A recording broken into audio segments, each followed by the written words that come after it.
بسم اللہ الرحمن الرحیم۔ بدقسمتی سے آج ہم نے گناہ کو گناہ سمجھنا ہی چھوڑ دیا۔ جب ہم گناہ کو گناہ سمجھیں گے نہیں تو گناہ سے بچیں گے کیسے؟ کچھ مقامات ایسے ہیں جہاں پر فقط ہنسنے کا گناہ زنا کے برابر ہے۔ آج اگر کوئی شخص زنا کرتا ہے تو ہم اس کے ساتھ تعلقات منقطع کر دیتے ہیں، اس کے پیچھے نمازیں پڑھنا چھوڑ دیتے ہیں، اس سے نفرتیں کرتے ہیں کہ اس بندے نے گناہ کیا ہے، اس بندے نے زنا کیا ہے۔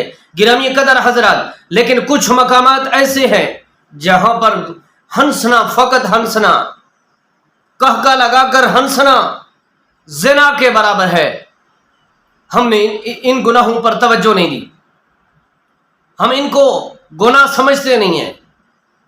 میرے بھائیوں، جس وقت اذان ہو رہی ہو اس وقت لوگ لہو و لعب میں مصروف رہیں تو نبی پاک علیہ الصلوۃ والسلام نے ارشاد فرمایا خطرہ ہے کہ ان کا ایمان ان کو نصیب نہ ہو۔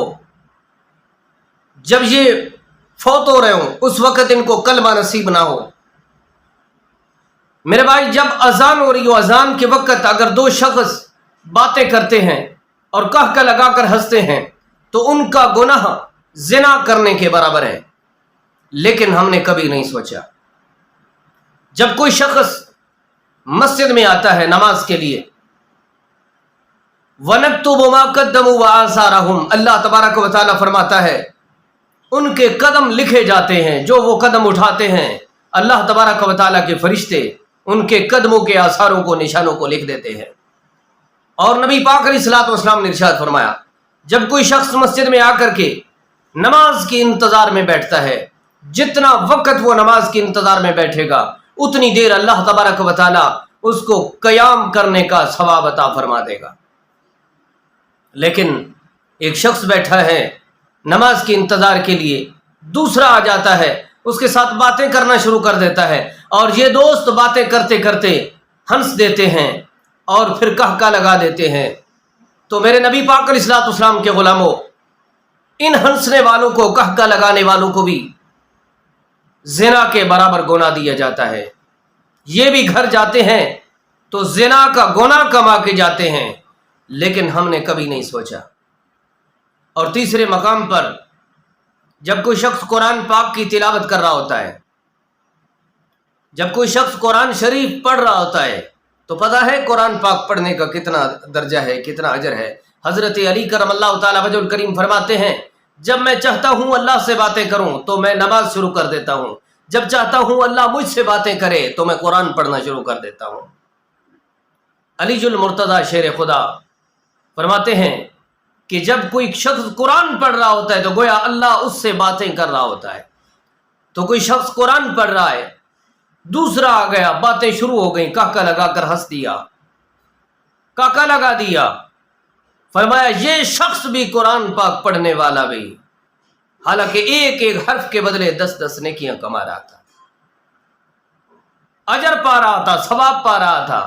اس شخص کو بھی فرماتے ہیں کہ اس شخص کو بھی زنا کے برابر کا گناہ ملتا ہے، لیکن ہم نے کبھی نہیں سوچا، ہم نے کبھی غور نہیں کیا، ہم نے اس گناہ کو گناہ نہیں سمجھا۔ تیسرے نمبر پر، بلکہ چوتھے نمبر پر، جب کسی میت کی چارپائی کو کندھوں پر اٹھا کے جا رہے ہوتے ہیں اور جو شخص میت کو کندھا دیتا ہے، جتنے قدم میت کو کندھا دے کر کے چلتا ہے ایک ایک اس کا کبیرہ گناہ مٹتا چلا جاتا ہے۔ اتنا بڑا درجہ، اتنا بڑا ثواب۔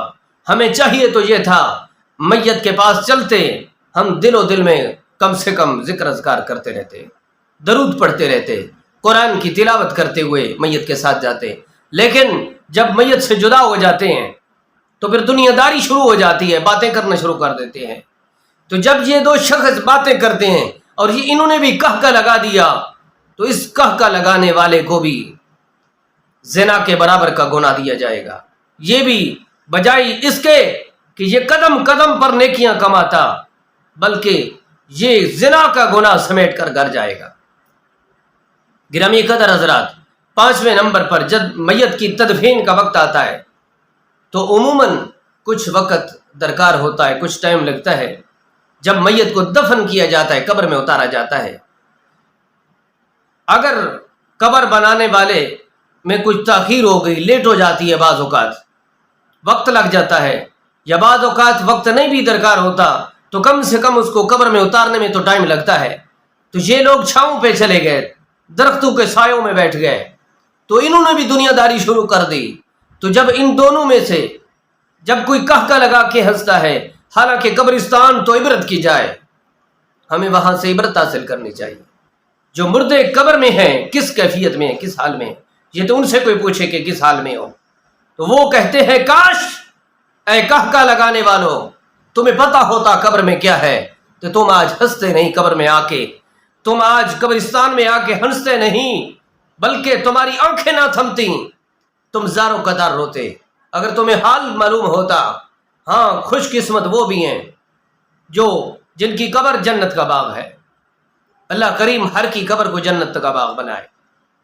جب یہ قبرستان میں بیٹھ کے ہنستے ہیں، کہکا لگاتے ہیں، تو ان کو بھی گناہ اتنا دیا جاتا ہے جتنا کہ کوئی زانی زنا کر کے گناہ کماتا ہے. اللہ تبارک و تعالیٰ سے دعا ہے خالق کریم ہمیں گناہ کو گناہ سمجھنے کی توفیق عطا فرمائے.